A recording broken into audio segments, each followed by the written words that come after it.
Shem Ha'af, Ve'aben, Ve'ruach HaKodesh, Ha-Elohim Echad. Di dalam nama Bapa dan Putra dan Roh Kudus, Allah yang Esa. Amin. Congratulations, you are now hackable animal. Politicians could soon have the technology to create heaven or hell. Selamat, Anda menjadi makhluk yang gampang diretas. Para politisi yang memiliki teknologi, mereka bisa menciptakan surga atau neraka. Itu kata Yuval Noah Harari, seorang pemikir besar zaman ini.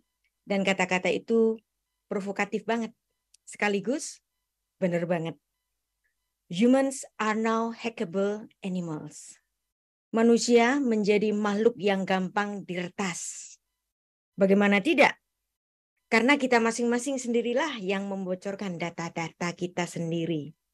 Contoh, ketika Anda nonton YouTube untuk topik tertentu, maka algoritma Google langsung membaca apa yang Anda minati.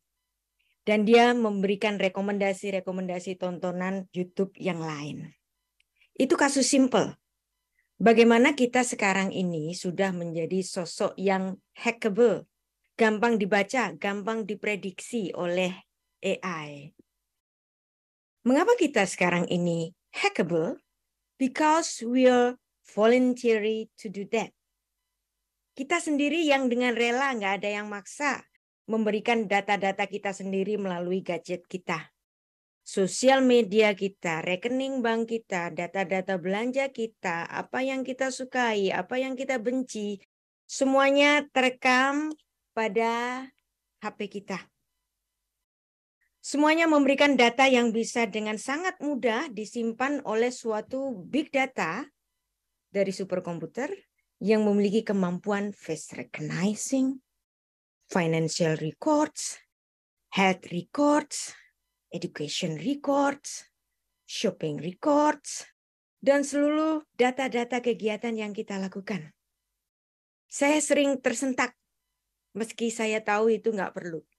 Tiket pesawat yang masuk ke email kita, langsung pula masuk ke jadwal kegiatan kita. Google Mail bisa langsung mengintegrasi itu dan memberikan reminder otomatis.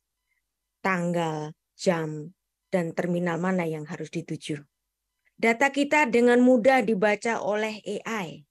Apa susahnya untuk masuk pada suatu big data yang entah ada di mana? We are all hackable now and then. Maka sosok yang menguasai data, dia menguasai dunia. Dan itu unstoppable. Bahasan kita pagi ini judulnya Unstoppable Us. Lanjutan dari bahasan kita mengenai artificial intelligence, Language and Power pada 27 Februari 2023 yang lalu. Pagi ini kita bicarakan lagi mengenai information technology. Dari sisi positif maupun dampak buruknya. Unstoppable Us mengungkapkan kekuatan super yang kita semua miliki. Yaitu kemampuannya dalam berpikir. Yang kemudian menciptakan mesin berpikir yaitu komputer. Dan juga perkembangannya pada AI, Artificial Intelligence. Hari ini kita tidak dapat terlepas dari gadget. Kita menggenggam mesin berpikir kita di tangan kita. Yang memberikan kita informasi apapun di tangan kita.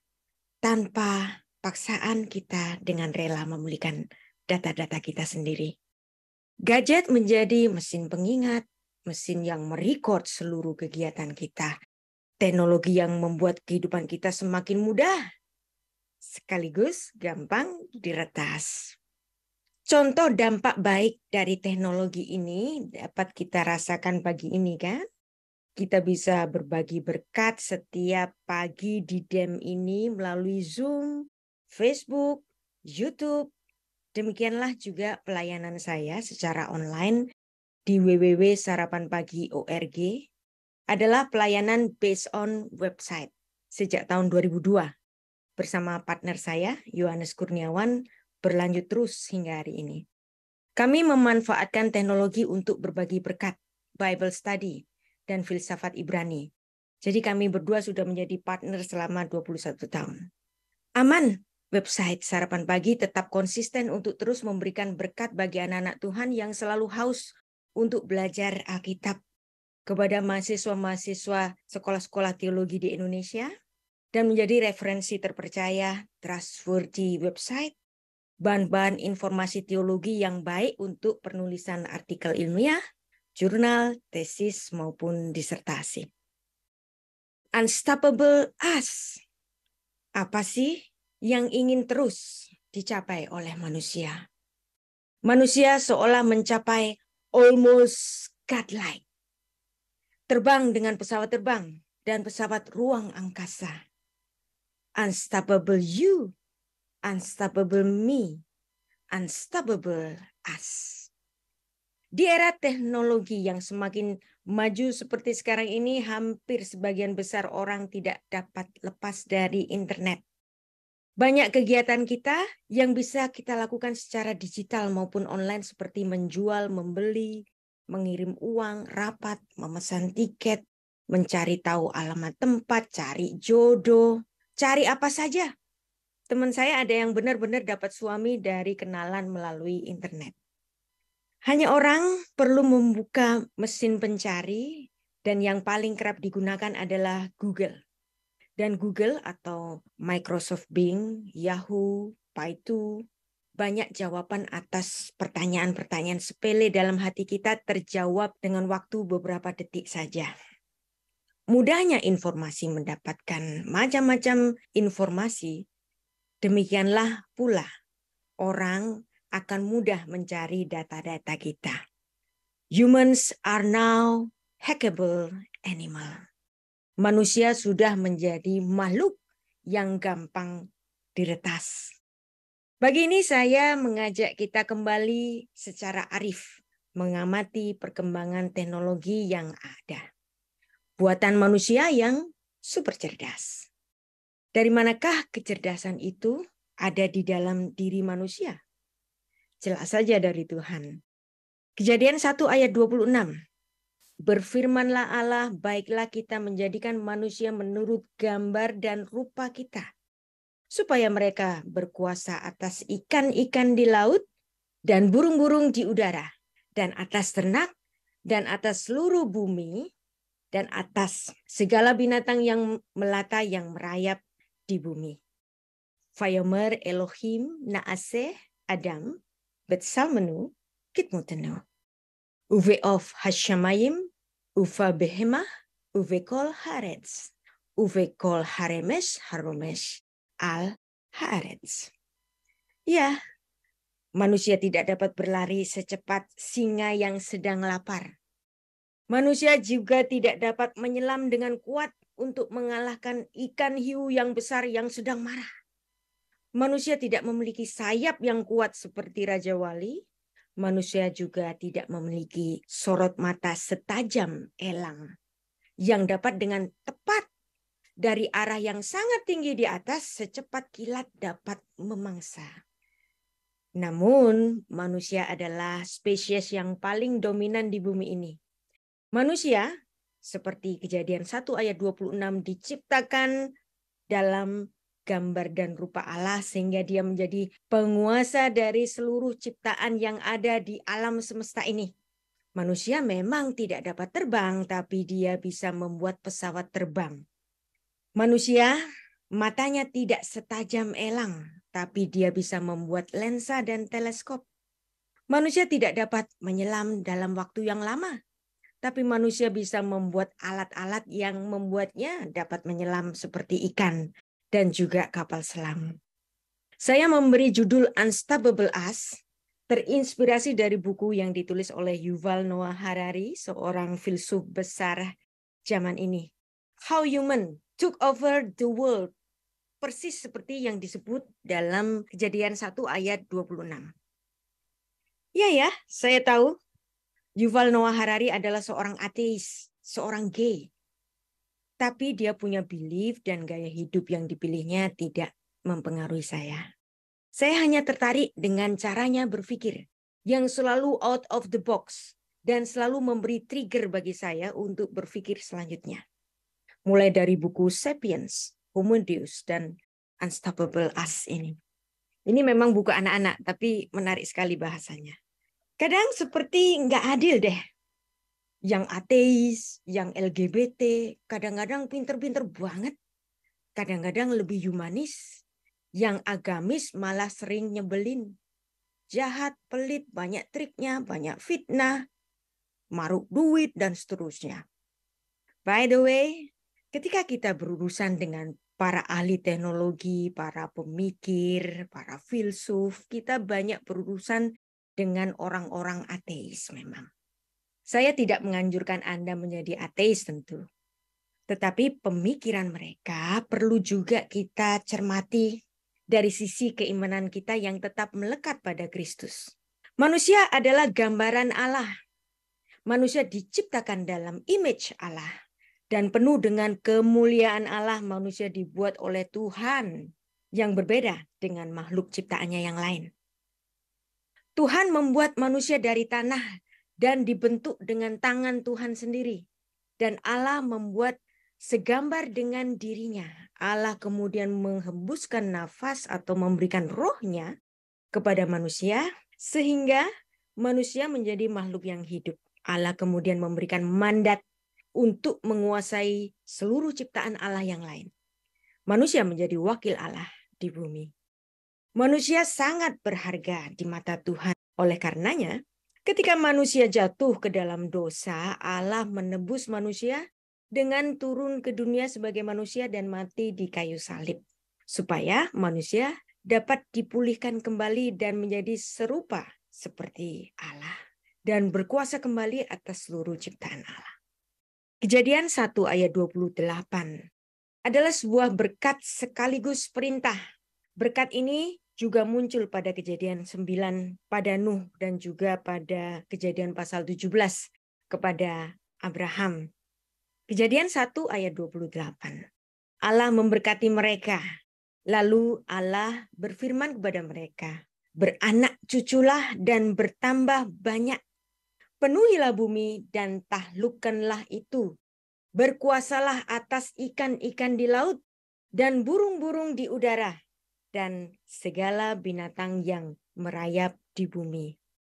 Fayefarek otam Elohim, fayomer lachem Elohim, bru urvu, umil'u et haaretz, vekif syuha, urdu bigat hayam, uveof hasyamayim. Ufekol khaya harumeshet al haaretz. Kejadian 1 ayat 28 ini merupakan berkat sekaligus perintah bersamaan dengan ayat-ayat yang lain yang melingkupinya. Dalam Kejadian pasal 1, ayat ini menjelaskan tujuan manusia diciptakan dengan kewajibannya sebagai manusia untuk tujuan itu. Secara khusus, Allah bermaksud untuk mendirikan kerajaannya di bumi sebagaimana telah terjadi di surga. Manusia sungguh diciptakan untuk menjadi pemerintah dan pengelola kerajaan di bumi. Kejadian 1 ayat 26. Manusia dijadikan Allah sekaligus untuk melayani Allah sebagai imam-imamnya. Ditulis dalam Keluaran 19 ayat 6. Kamu akan menjadi bagiku kerajaan imam dan bangsa yang kudus. Inilah semuanya firman yang harus kau katakan kepada Israel. Tentu ini adalah pekerjaan yang besar dan membutuhkan banyak sekali manusia. Sesungguhnya ini juga sebagian alasan dari Allah untuk menciptakan perempuan, untuk prokreasi. Adam tidak mungkin berkembang biak sendirian. Sehingga sebagian alasan penciptaan perempuan adalah untuk dapat prokreasi, untuk beranak pinak, bertambah-tambah banyak, untuk memerintah dan mengelola bumi. Manusia diciptakan Allah hari ini memiliki teknologi yang luar biasa. Di masa datang, invasi ke negara lain nggak perlu kirim tentara banyak-banyak, karena sudah ada drone sniper yang kecil segenggaman tangan saja yang bisa menembak dengan tepat ke objek yang dituju. Dan drone ini digerakkan oleh AI, Artificial Intelligence. Perkembangan AI terus maju. AI sekarang sudah diprediksi bakal atau bahkan sudah menjadi conscious, self-aware, keadaan seperti individu yang sentient. Dan ini sangat menakutkan. Hari ini hampir semua pakar AI mengatakan bahwa chatbot AI ini sudah sentient. AI belum secara spontan memiliki perasaan dan kesadaran seperti perasaan kita manusia. Apa sih sentient itu? Sentient mengacu pada kemampuan makhluk untuk sistem untuk merasakan, menyadari, atau memiliki kesadaran, makhluk yang bersifat sentient mampu memiliki pengalaman subjektif, persepsi, emosi, dan kesadaran diri. Chatbot seperti ChatGPT mungkin baru lulus Turing Test, namun belum ke sentient. Apa itu Turing Test? Pada tahun 1950, Alan Turing, seorang ahli matematika asal Inggris, bapak komputer dunia, menulis sebuah esai yang berjudul Computing Machinery and Intelligence. Turing memiliki keyakinan bahwa suatu saat akan ada sebuah mesin yang bisa berpikir seperti manusia. Namun ia juga memandang bahwa bila hal itu terjadi, maka bisa membawa ke suatu masalah yang sangat besar. Untuk itulah Alan Turing membuat sebuah tes yang disebut Turing Test atau tes Turing. Tes Turing merupakan sebuah uji pada mesin untuk melihat kecerdasan mesin itu.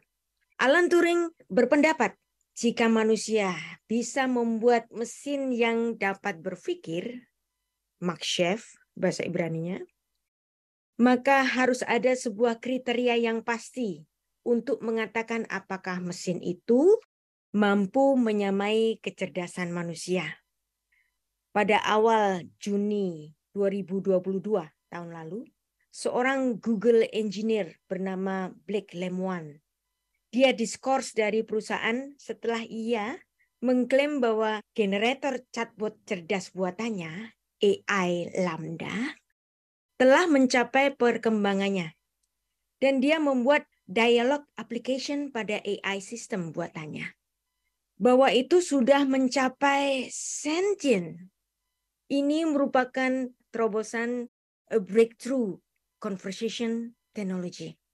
AI Lambda ini telah dilatih dengan dialog terdiri dari lebih dari 1,5 triliun kata. AI ini telah dilatih untuk terlibat dalam percakapan yang mengalir bebas tentang berbagai topik yang apapun tampaknya nggak akan ada habisnya. Termasuk pembicaraan tentang psikologi, tentang agama, dan tentu saja tentang robotika itu sendiri. Demikianlah, manusia dapat menciptakan teknologi mesin berpikir yang sangat cerdas.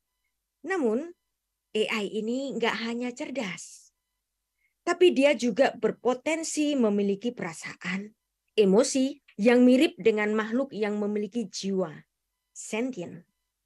Ketika Blake Lemoine mengumumkan AI Lambda ini sentient, ia diskors dari perusahaan Google dan itu sangat mengancam karirnya.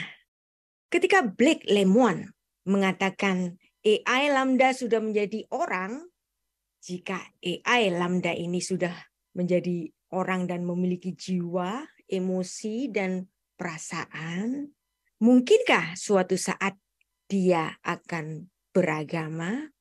Atau bahkan menciptakan agama baru, kultus baru. Wow. Hari ini contoh dari pendeta besar, oke, saya ambil Philip Mantova. Pendeta besar Philip Mantova berkhotbah di Surabaya dan di gereja-gereja cabang di Jakarta, di kota-kota lain, bahkan sampai seluruh Indonesia, bahkan luar negeri, bisa melakukan live streaming dan itu biasa. Mungkin nggak sih suatu saat nanti di gereja yang berkhotbah adalah seorang AI? Mungkin nggak? Sisi sentient dari AI cukup menakutkan. Ada yang mengatakan klaim dari Blake Lemoine ini sangat sembrono, terlalu terburu-buru. Tapi bisa saja loh, dengan berlalunya waktu, klaim ini terjadi di suatu saat, bahkan mungkin sudah terjadi. Jika manusia bisa membuat teknologi semacam ini, coba bayangkan kuasa Tuhan yang menciptakan manusia. Allah jauh lebih besar, tak terjangkau akal manusia. Mazmur 139 ayat 16 menuliskan, matamu melihat selagi aku bakal anak, dan dalam kitabmu semua tertulis hari-hari yang akan dibentuk, sebelum ada satu pun daripadanya. Golmi ra'u enecha ve'al shifrecha kulam yikatevu yamim Yutsaru velo echad bahem. Dan bagiku, betapa sulitnya pikiranmu ya Allah, betapa besar jumlahnya. Veli, mah yakru re'echa, elmeh atsemu rasheihem. Yuval Noah Harari, sejarawan Israel, filsuf dan penulis buku terlaris. Ia memperingatkan bahwa kecerdasan buatan sekarang dimungkinkan untuk dapat menyusun teks-teks agamanya sendiri, yang kemungkinan besar akan menarik para pengikut untuk mengikut aliran baru, kultus baru. Yuval Noah Harari memperingatkan kita bahwa AI dapat membuat teks agama, dapat menginspirasi aliran sesat baru, menarik jemaah baru yang siap membunuh atas nama agama. Bisa. Dia mengatakan di masa depan kita mungkin melihat kultus dan agama pertama dalam sejarah teksnya yang ditulis oleh kecerdasan non-manusia, yaitu AI. Agama saja, agama-agama sepanjang sejarah mengklaim bahwa kitab suci mereka ditulis oleh kecerdasan yang sangat tidak terjangkau. Yang kita percayai itu adalah Roh Kudus. Harari mengatakan, perangkat lunak seperti ChatGPT telah menguasai bahasa manusia dan dapat menggunakan keterampilan itu untuk membentuk budaya-budaya baru. Selama ribuan tahun para penyair dan politisi telah menggunakan bahasa, narasi untuk memanipulasi, mengendalikan orang, serta membentuk tatanan baru masyarakat. Sekarang AI mungkin bisa melakukannya. Sepertinya sangat bisa melakukannya. Tidak perlu mengirim robot atau drone untuk menjadi pembunuh, untuk menembak kita. Teknologi AI bisa membuat manusia itu menarik sendiri pelatuknya. Berlawanan dengan asumsi beberapa teori konspirasi, Anda tidak benar-benar perlu menanamkan chip di otak orang untuk mengendalikan atau memanipulasinya. Chip yang ditaruh di jidat atau ditaruh di tangan, teknologi itu bisa suatu saat sangat kuno banget. Seperti perusahaan Google, Harari setuju dengan yang lain dalam mendesak harus ada suatu peraturan etik untuk development AI ini. Bahkan dia menyarankan untuk slow down pada teknologi AI. Harari memperingatkan kita harus bertindak cepat sebelum teknologi AI keluar dari kendali kita. Unstoppable. Semuanya harus diteliti lebih dahulu dampaknya. Perusahaan obat tidak dapat menjual obat baru kepada orang-orang tanpa terlebih dahulu melakukan pemeriksaan keamanan yang ketat pada produk ini.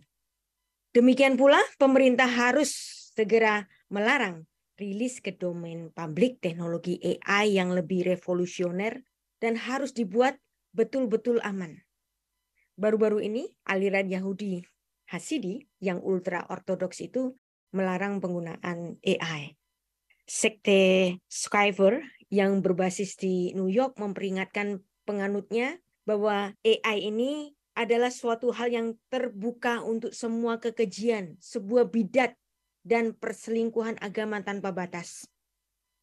Bisakah AI semacam ChatGPT atau AI Lambda membuat agama baru?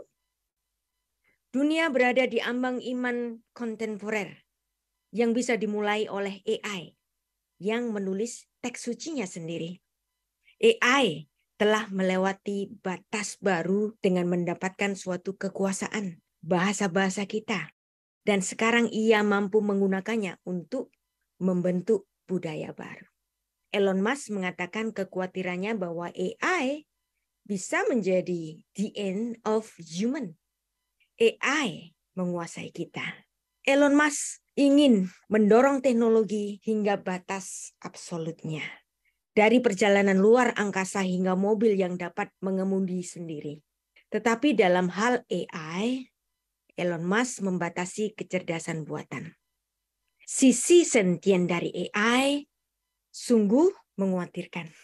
Pada tahun 2014, Elon Musk sudah menyatakan kekhawatirannya pada AI.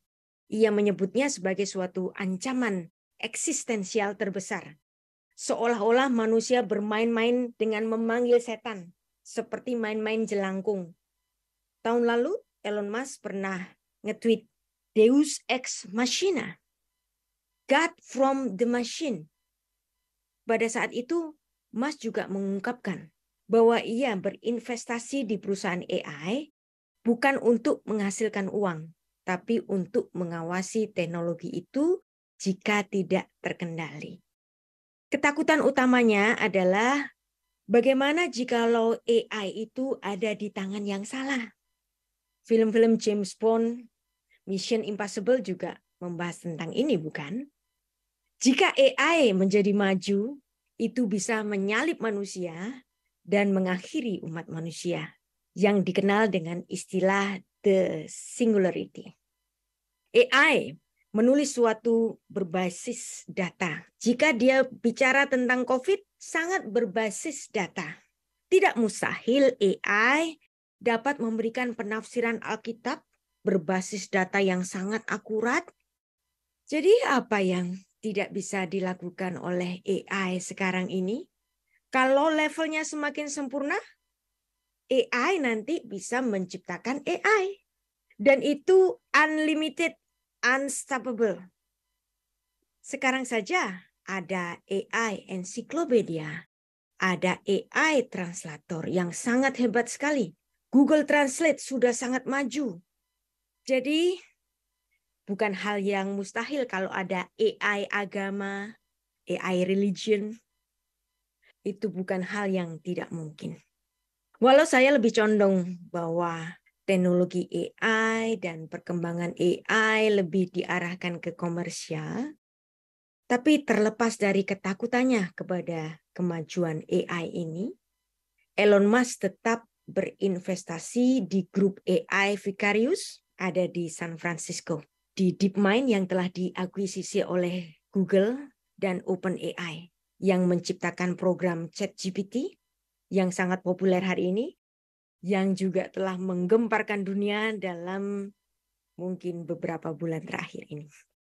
Di banyak medsos kita menemukan berita Elon Musk kabarnya memproduksi teknologi istri robot dengan gambar Elon Musk yang sedang mencium robot itu, namun faktanya informasi itu masih menyesatkan ya, karena gambar itu sebenarnya gambar yang diciptakan dengan teknologi AI.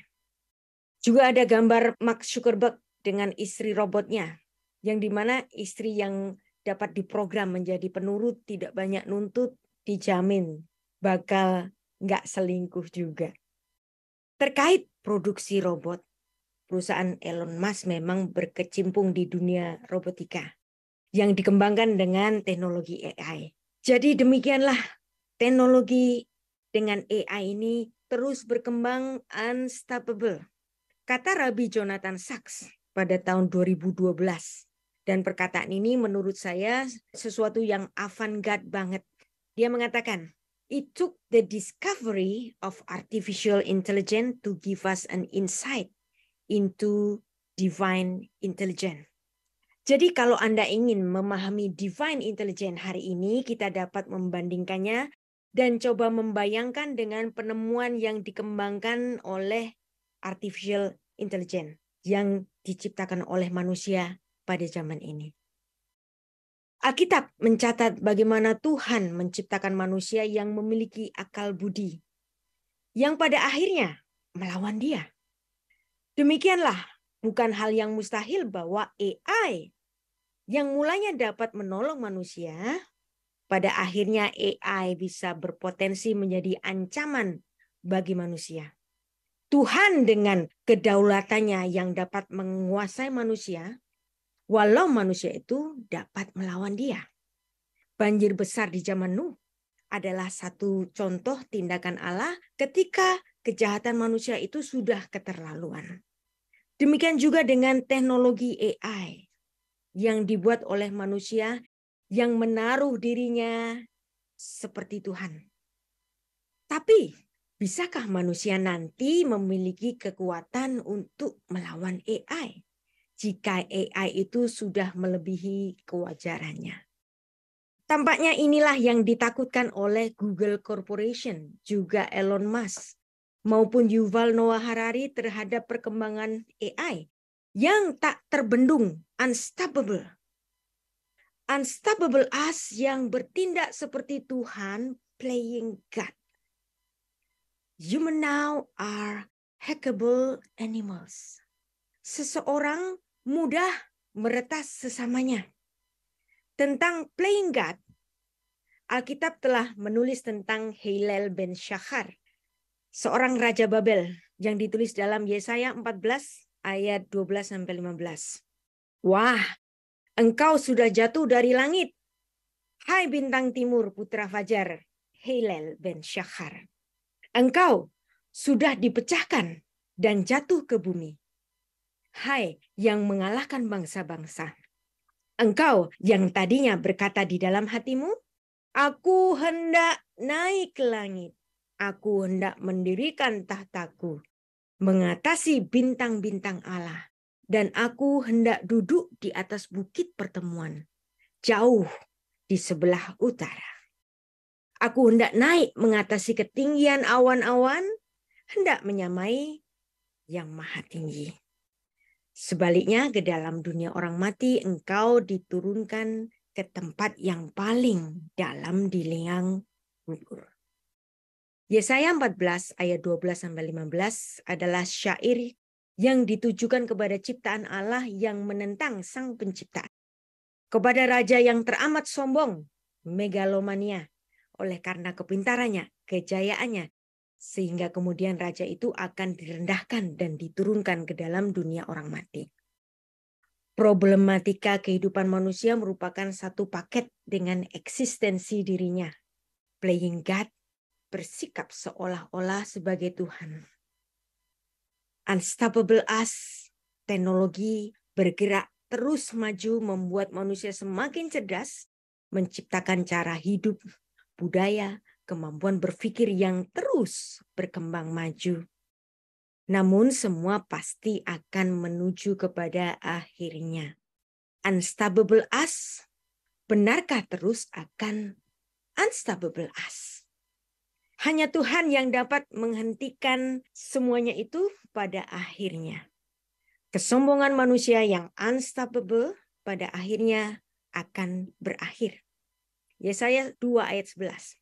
Manusia yang sombong akan direndahkan dan orang yang angkuh akan ditundukkan. Hanya Tuhan sajalah yang maha tinggi pada hari itu. Ene gafud Adam Shafel, Veshakrum Anashim Venishgaf, Adonai Levado Bayom Hahu. Ya, hanya Tuhan yang tertinggi. Manusia pada akhirnya akan berhadapan dengan kefanaan. Kefanaan dirinya yang hidupnya teramat singkat, hanya setarikan nafas saja. Hevel. Manusia hidupnya hanya hevel. Singkat, setarikan nafas saja. Mari selalu mengingat bahwa sehebat-hebatnya kita semua adalah debu. Pengkhotbah 12 ayat 7. Dan debu kembali menjadi tanah seperti semula. Dan roh kembali kepada Allah yang mengaruniakannya. Veyashov he'avar al-ha'aret kesyahaya. Veharuah tasyuf el ha-Elohim netana. Pada titik ini, debu kembali menjadi debu. Unstoppable us will be completely stopped. Amin. Kita berdoa. Bapa, kami bersyukur kami Engkau ciptakan dalam gambar dan rupamu sendiri. Kami memiliki intelijensia. Kami memiliki kemuliaan kami sebagai mahkota dari seluruh ciptaanmu. Tapi kami seringkali lupa bahwa kami adalah ciptaan. Kami adalah debu. Yang pada suatu saat kami akan kembali kepada Engkau. Tetapkan Tuhan, kami selalu mengingat bahwa kami adalah ciptaan yang harus selalu tunduk pada perintah dan kuasa-Mu saja. Beshem Ha'af, Vehaben, Veruach HaKodesh, Ha-Elohim Echad. Dalam nama Bapa dan Putra dan Roh Kudus, Allah yang Esa. Amin.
Yerushalayim shel zahav v'shel